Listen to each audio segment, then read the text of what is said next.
Hi PD viewers! Welcome to Marichus Vlog. Wala ka pa din bang ads on Reels kagaya ko? So guys, sa video ito ay ituturo ko sa iyo kung paano tayo magre-request ng ads on Reel kay Facebook. Paalala lang guys, ang pagkakaroon ng ads on Reel ay for invitation lang guys ni Facebook. Kaya po siya guys wala sa mga monetization tools natin.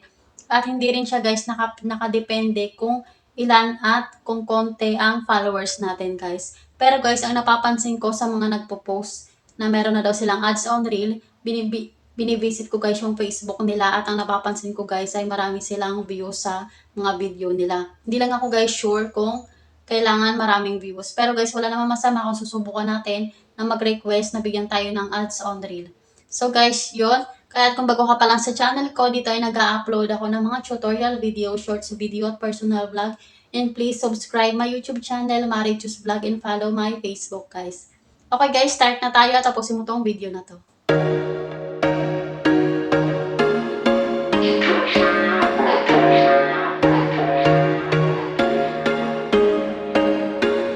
There was once a day that So, unang gagawin natin, punta tayo sa Facebook natin. Tapos, dito tayo guys sa my professional dashboard natin. So, screenshot lang natin to. Bali guys, hindi ako makakapag-request ngayon kasi yung engagement at net followers ko ay red. Make sure guys, kung magre-request kayo, make sure na green po yan lahat. Yan, ituturo ko na lang guys sa inyo. Tapos, scroll nyo lang. Punta tayo dito guys sa my monetization tools natin. And then, screenshot din natin. Para makita ni Meta na wala pa tayong ads on reel. Tapos guys, punta ulit tayo dito sa my menu. Click natin yung pangalan natin. Tapos, itong nasa gilid na tatlong tuldok, click natin yan. Tapos guys, sa baba, punta kayo sa baba at i-copy link natin yung Facebook natin. Yan, copy link.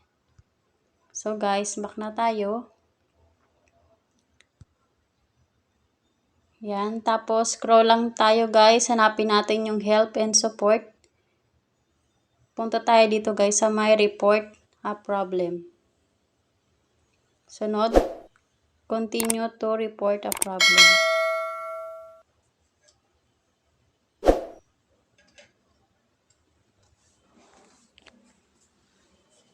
Yan guys, medyo mahina signal ko pa, wait na lang.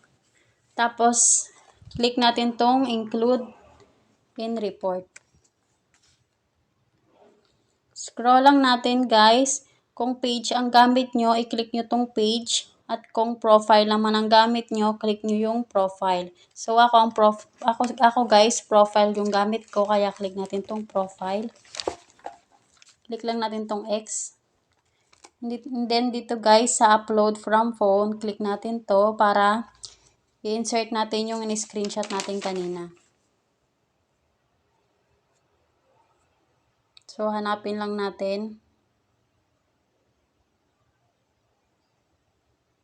Yan.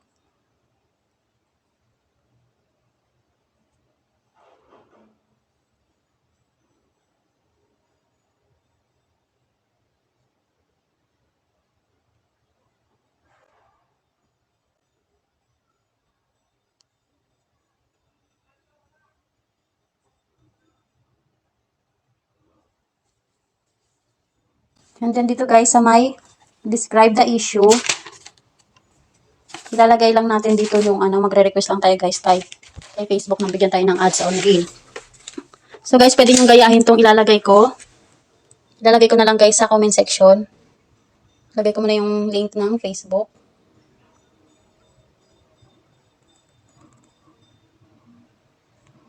Lagay natin to, dear Facebook team. Tapos baba. Good day. I hope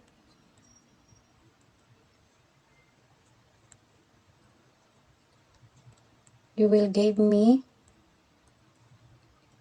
a chance to have these features to my Facebook account.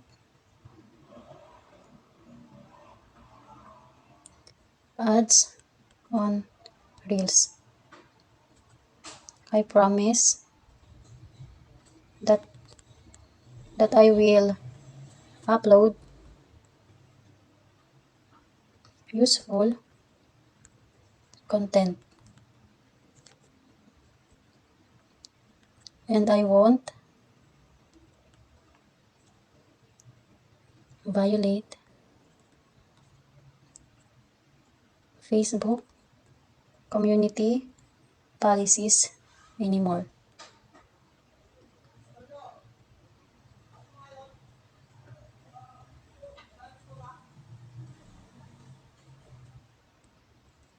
And then dito guys sa baba, lagyan natin ng thank you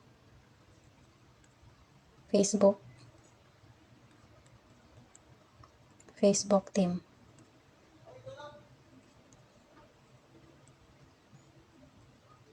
Yan guys, tapos yung link guys sa pinakababa. So kapag okay na yan guys,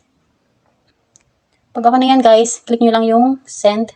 Tapos okay na yun guys. So ako guys, hindi ko na siya isi-send kasi nga red yung dashboard ko. And guys, dito na magtatapos ang ating video at sana guys nasundan mo at sana nakatulong ako sa'yo. So gusto ko lang sabihin sa'yo, good luck at sana lahat tayo ay magkaroon na ng ads on reel para naman worth it yung pag-upload natin ng mga video. Okay guys, bye-bye. See you sa next vlog. Thank you. Don't forget to subscribe my YouTube channel. Bye guys.